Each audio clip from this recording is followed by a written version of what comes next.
Life Audio.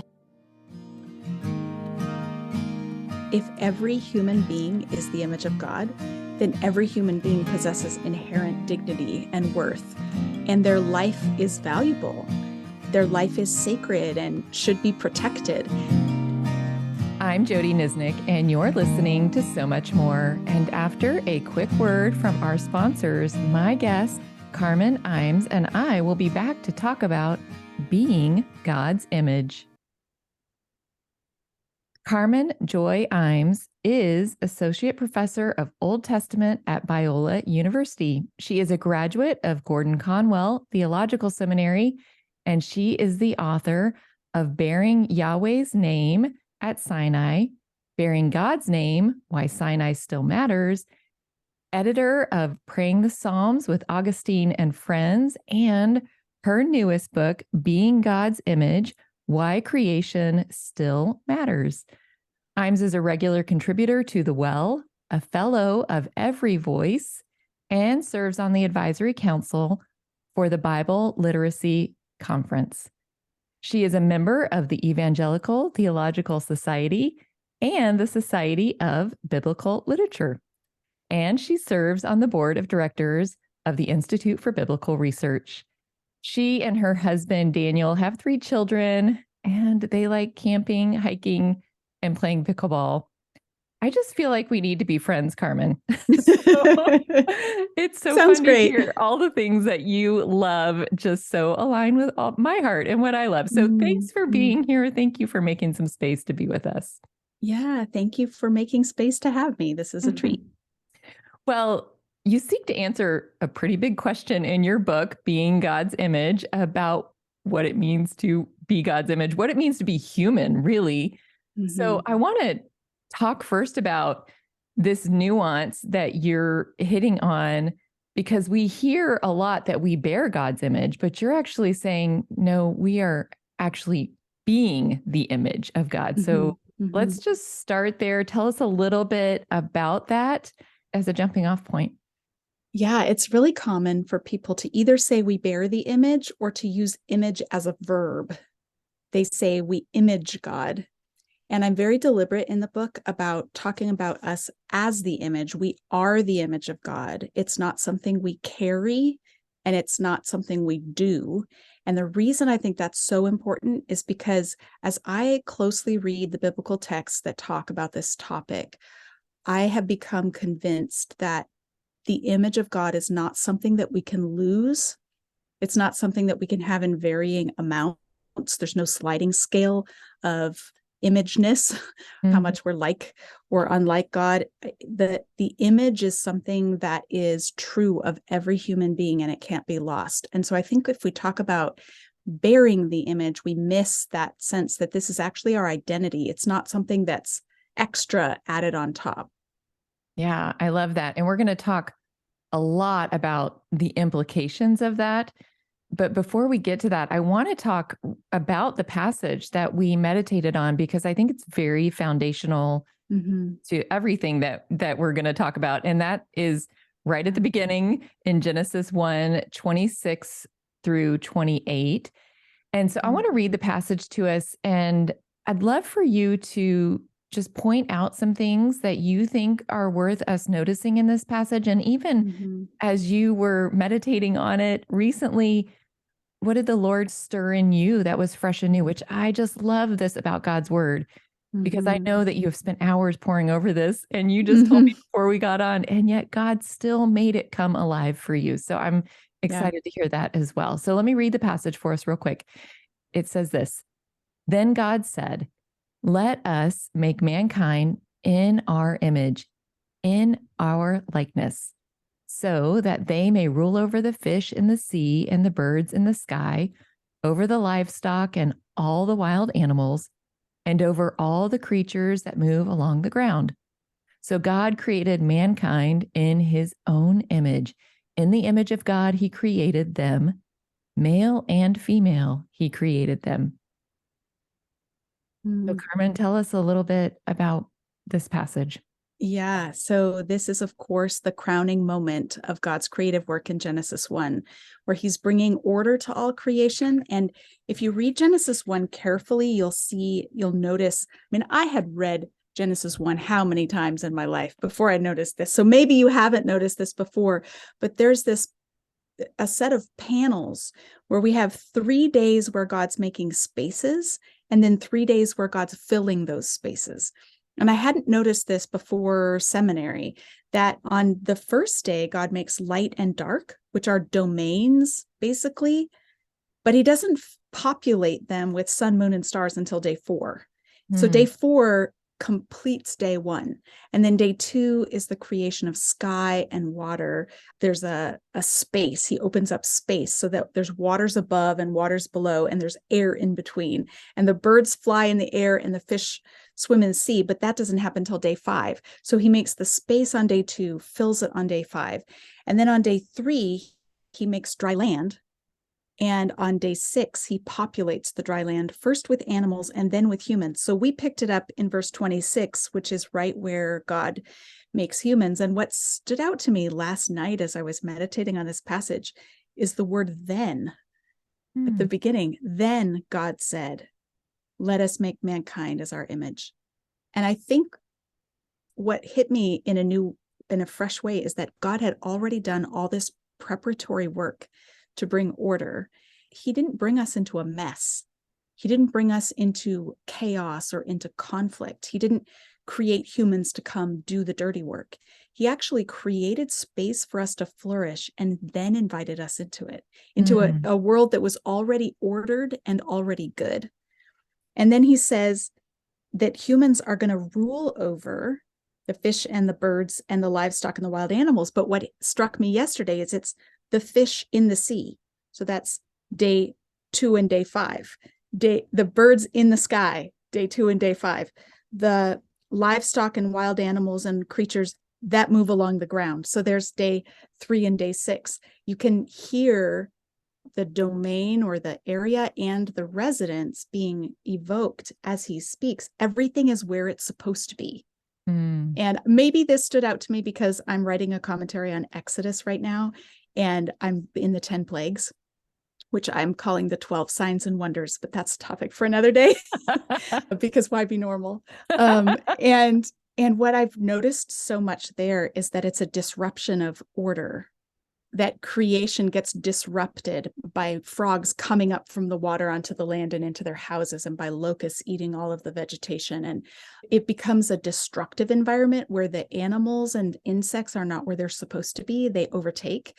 And so reading Genesis 1 again, in light of that, it just jumped off the page at me that God makes order, and there's this peaceful and productive environment, and then humans become part of it. And something that really came to the surface as I was working on the book is that God makes humans, and I would translate it as our image rather than in our image, and I explain why grammatically in the book. But humans are the image of God, and the implication of that is that they will rule over creation, but there's no indication that they will rule over each other. It just seems really clear to me that the humans are not told to dominate any other humans. They're told to partner together to do this work of ruling over animals and over the created world. And that's just, to me, that's beautiful, and it's thought-provoking, and there's all sorts of ways that our world is not in alignment with that. Yes, there are all kinds of ways that we are not in alignment with that. I mean, and that's sin. Even as you were talking about the plagues in Exodus, I kept thinking this is the disruption that sin brings into the world, and everything just gets thrown on its head in many ways. And yes, and the particular sin that's disrupting things in Egypt is Pharaoh's domination over other humans, his exploitation of humans. So he's trying to get something out of them for himself instead of partnering together to maintain order.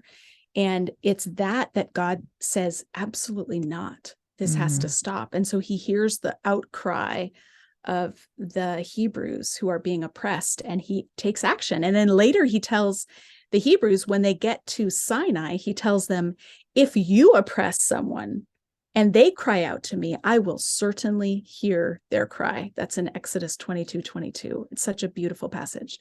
That is amazing. Oh, okay. I'm going to have to go back and read that. We're going to pause here for a quick break, and then we'll be right back. I want to come back to some of the implications of what it means now for us to be God's image. So let's talk about the created order between people that we just started talking about. And what does that mean then, as being God's image, the implications for our relationships with other humans? Yeah. If every human being is the image of God, then every human being possesses inherent dignity and worth, and their life is valuable. Their life is sacred and should be protected. We see this really clearly after the flood. So sometimes people will say, oh, yes, every human being was the image of God, but then at the fall, that was lost or damaged in some way. And when I read Genesis 9, I don't see any theological space for that view, because after the fall, after the flood, God says to Noah, whoever sheds human blood, by humans shall their blood be shed. He sets up a system of checks and balances or accountability for murder. And the reason he gives is, for in the image of God has God made mankind.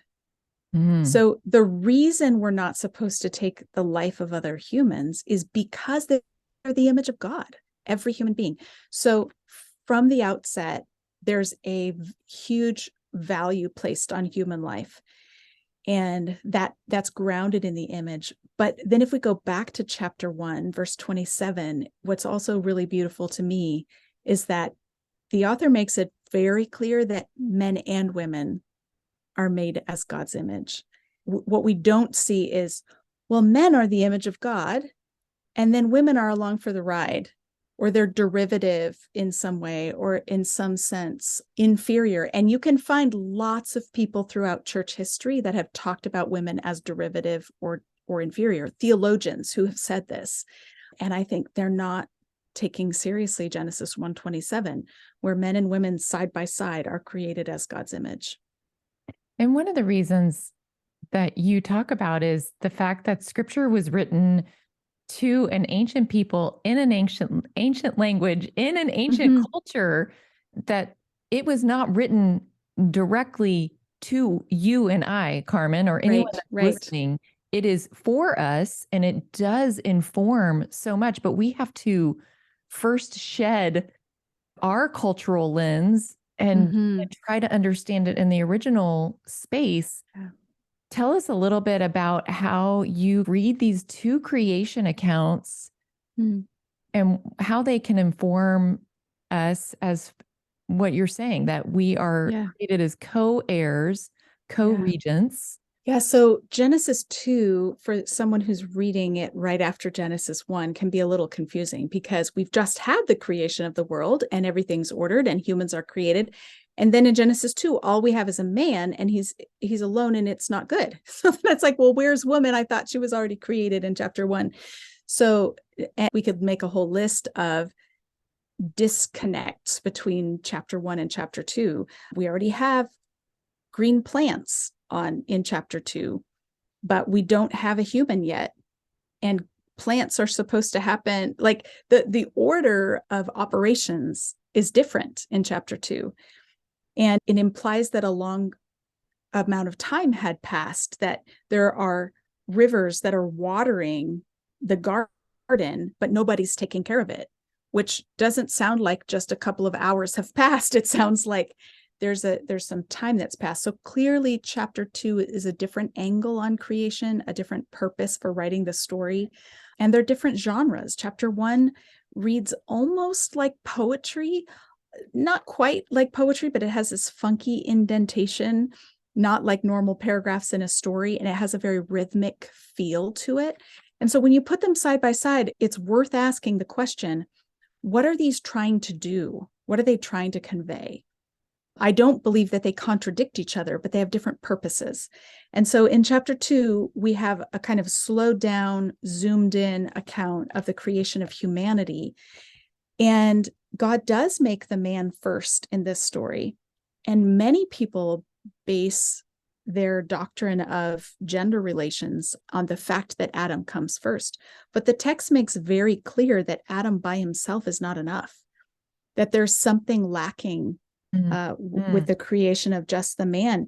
And I think what's interesting is God has given him a job to do. He's supposed to work the garden and take care of it in verse 15.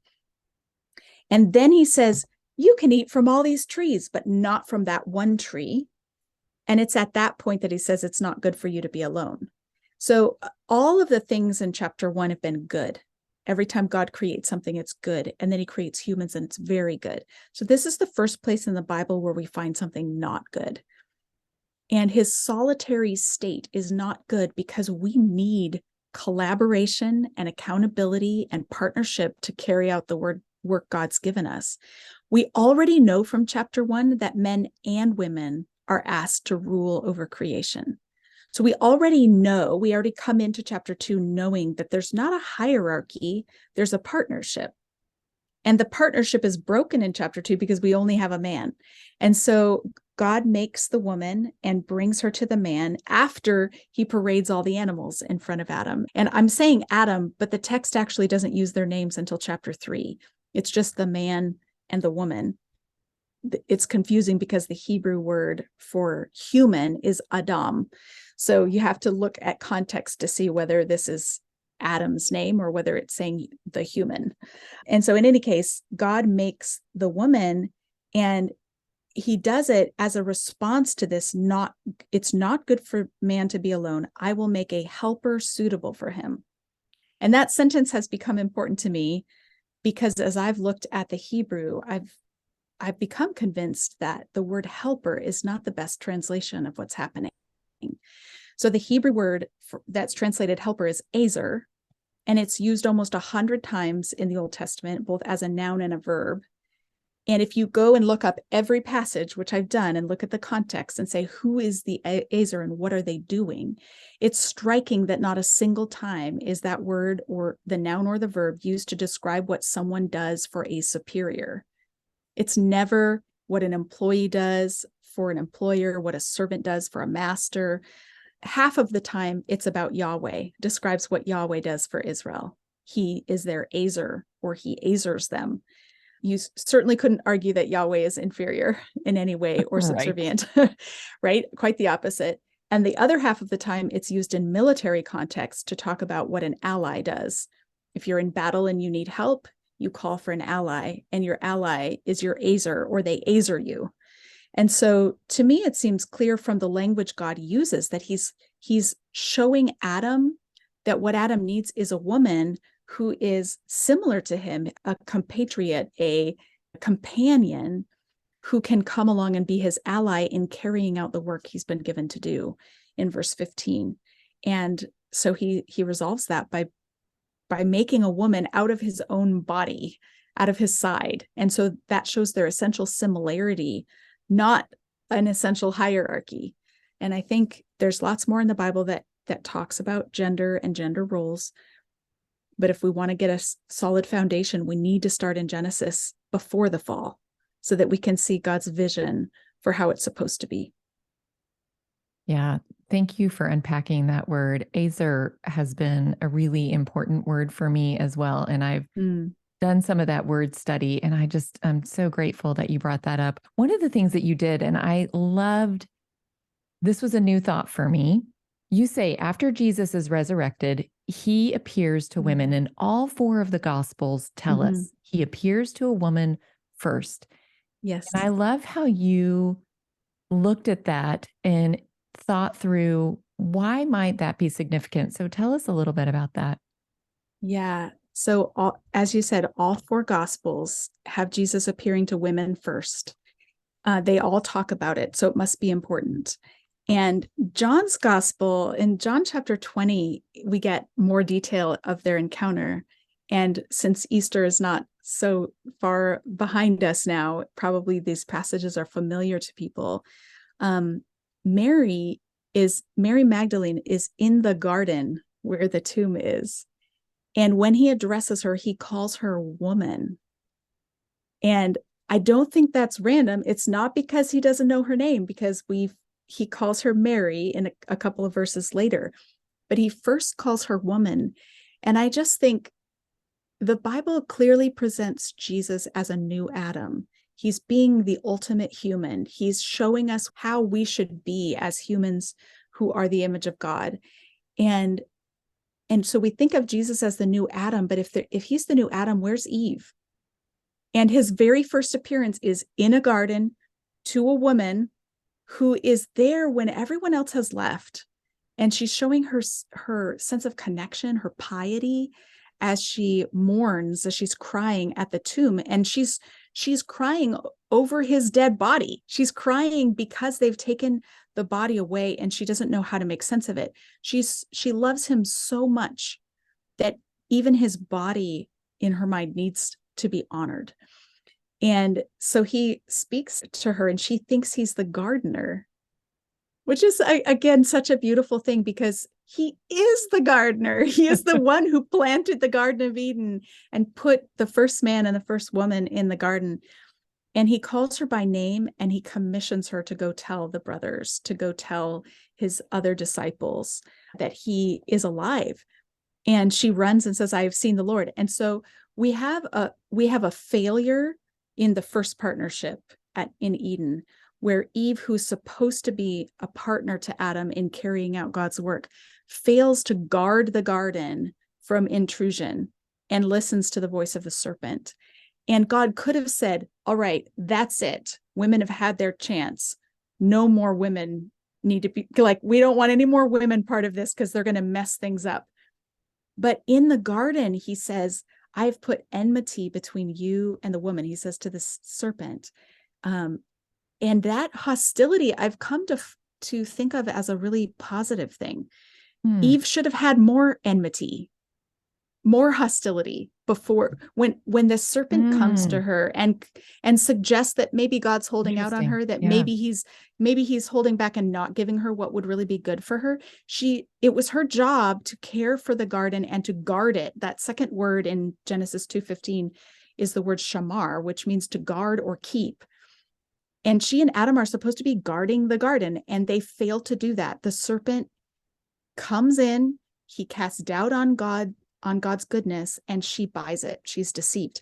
And God, when she recognizes that she's been deceived and that she's sinned and acknowledges that, God says, I've put enmity between you and the woman.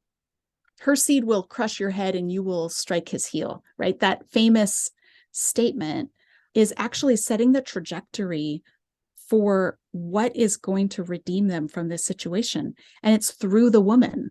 It's the woman's seed who's going to usher in redemption. And so now we're in the garden in John 20 with the seed of the woman, this man, Jesus, who is born of only a woman, actually. There was no man involved in her conception.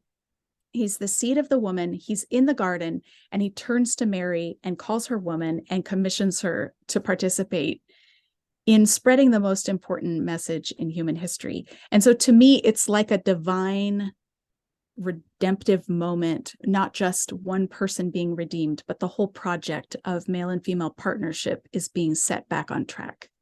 It's so beautiful. Thank you for unpacking that for us and helping us see that beautiful thread that goes through scripture.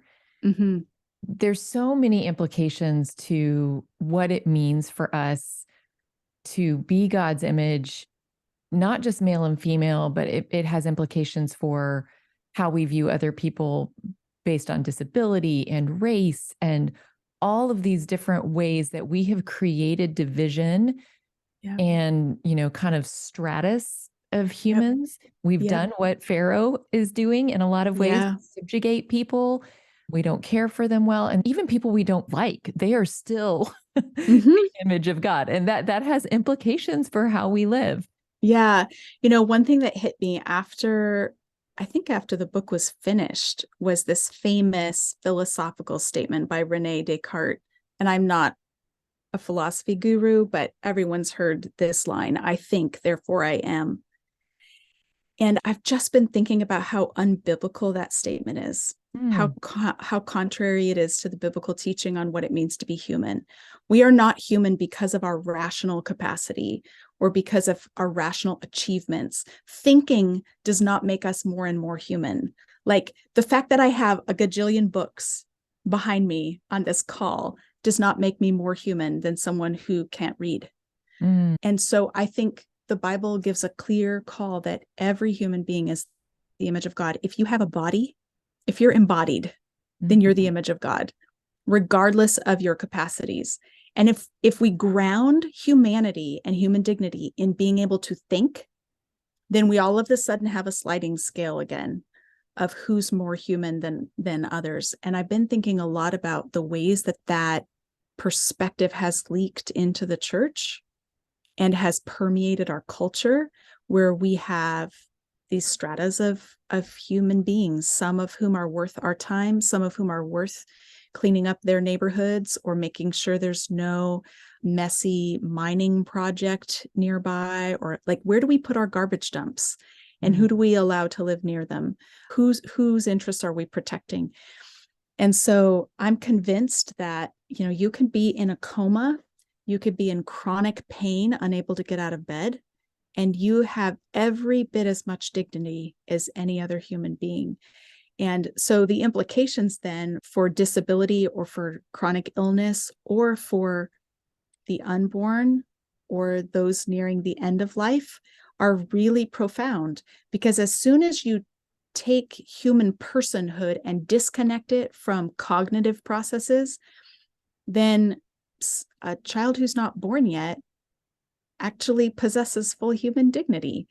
And someone with severe dementia in their later years of life still is worth protecting because they're still fully human. As long as they're embodied, they're worth our time and attention.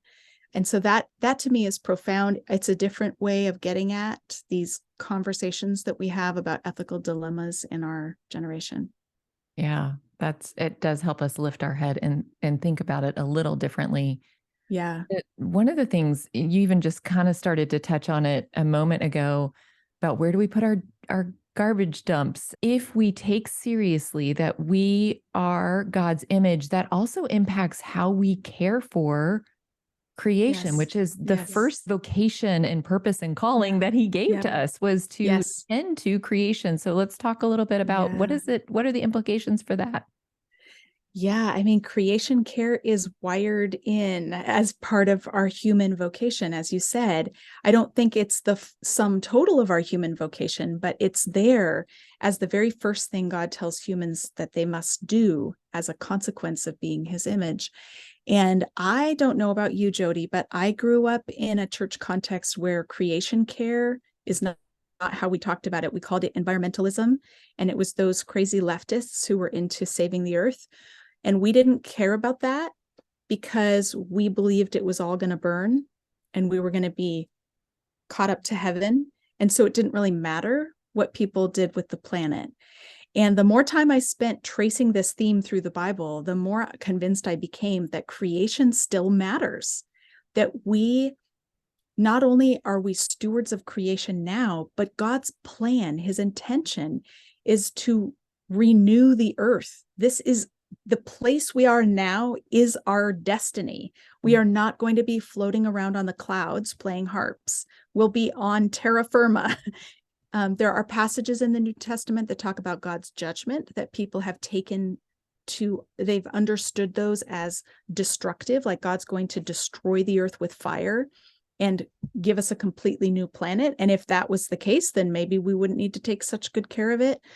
I'm convinced by Richard Middleton's work on a new heaven and a new earth that when Peter talks about destroying the elements with fire, he's not talking about destroying the planet itself, but the way a silversmith puts silver through the fire, what gets burned up is all of the stuff that shouldn't be there. And so God's fire becomes a purifying fire. It gets rid of all of the things that shouldn't be here, so that the earth can be renewed in the way that God intended. If our destiny was some kind of disembodied future in the clouds, then Jesus would not have had to physically rise again. But he does. He comes in as an embodied human, and his body rises again. And he still has scars on his resurrected body. There's continuity between his new self and his old self. It's the same Jesus. And so that, I think, is really instructive about our future. If you were thinking, though, if those listening were thinking, I can't wait for Jesus to come again because I'm going to get a new body, or I can get rid of this body that I don't like. I don't see that being the case. God will wipe every tear from our eye. There will be no more sorrow, no more pain. So there will be a kind of healing and renewal that happens, but we'll still be embodied and we'll still be on earth. And that's really captured my attention as I worked on this project. Yeah, I love how you unpacked that. And even noticing that one of the things that we don't think about is Jesus is still embodied in heaven. He is still wrapped in a body. Yep. And so that's how important it is. Like, it's not going away. It's not temporary. Yeah. It's not temporary for him, so it's not temporary for us. And I think we've uncritically adopted a kind of Gnostic way of thinking about the world, that matter is bad and spirit is good, and we are spirit, and our matter, our body, is incidental. And that perspective is showing itself in really fascinating ways today as people think about gender and sexuality, right? Who is the real you? And people will talk about, like, in their minds or in their hearts, that's what they are, and defining themselves by how they think rather than by the body that they have. And I think this, if we take seriously the embodiment of humanity in Genesis 1, that contributes towards that conversation and the ways we can think about sexuality. Yeah. There's just so many implications. And we didn't even talk about how Jesus is the perfect human and models that for us. We didn't get to talk about how this really impacts our relationship with God. And so I really want to encourage everybody, you need to read this book. It's so good. Carmen, do you have any closing words of encouragement for us as we're seeking to live out being God's image? These days I'm excited because the book is coming out, and I've been hanging out on Amazon watching the stats, the sales stats and pre-sales, because it's entertaining right now. And I've noticed, one thing I've really noticed is that there are kind of two kinds of books about humans. One kind of book is busy telling people you are a sinner in need of grace. And the other kind of book is saying you are the image of God and God created you good. And it's true that we're sinners in need of grace. But I think it's worth asking the question, where should we center our human identity? And I would center it in Genesis 1 and 2, not in Genesis 3. Genesis 3 shows us what breaks, what's broken, that God is in the process of redeeming. But we can't start in Genesis 3. We have to start in Genesis 1. And so if you are someone who has grown up in the church, or maybe just overheard Christians talking about what humans are like, and you've only heard negative messages, you're deceived, you're a sinner, there's nothing that good that could come from you, then I would just encourage you to go back and read Genesis 1 and 2 again, and just sink yourself into this beautiful, good world that God made, and lean into that identity, that God-given identity, because God is making all things new. And Christ is reversing the curse of Genesis 3 and bringing us to the place where we can fully live out our true identity as God's image. Yeah. And what a gift that we get to participate in this beautiful work that Jesus is reversing, that has reversed, and we get to be a part of it. And so, I mean, Jesus could have gone to tell the male disciples himself that he was alive, and he didn't. He commissions Mary. And what I notice about that story then is that Mary becomes the model disciple. She's not just a model for women, but for all disciples. That we didn't see the resurrection for ourselves, but we've encountered the risen Lord. And so we have to go tell what we've seen. And so we're invited into this bigger story, and we're given a role to play. Just so cool. Yeah. Friends, if you are interested in learning more about some of that stuff too, I had a conversation with Nijay Gupta, which is a few weeks before this one. So I'll put a link in the show notes. You can go listen to that. He's done some outstanding work on just seeing and telling the story of women throughout Scripture. So if you want to go a little deeper on that, that'll be there. Well, Carmen, goodness, thank you so much for this conversation. It's been so life-giving for me, and I imagine for everyone. So thank you. You're welcome. Thank you for having me. Well, friends, I'm going to put links in the show notes for how you can find Carmen, her blog, her book. And I am delighted to tell you that IVP, her publisher, is offering us 30% off and free shipping. So there's a code and a link in the show notes. You definitely want to take advantage of that. It's only for the next 2 weeks. I do, before we close, want to say a quick thank you to the team of Life Audio for their partnership. If you go to lifeaudio.com, you'll find dozens of other faith-centered podcasts in their network, shows about prayer, Bible study, parenting, and even this one on scripture meditation and thoughtful conversations. And as always, I want to thank you again for joining Carmen and I today on So Much More, because we really do believe Jesus has so much more to say to us, and we are creating space to listen.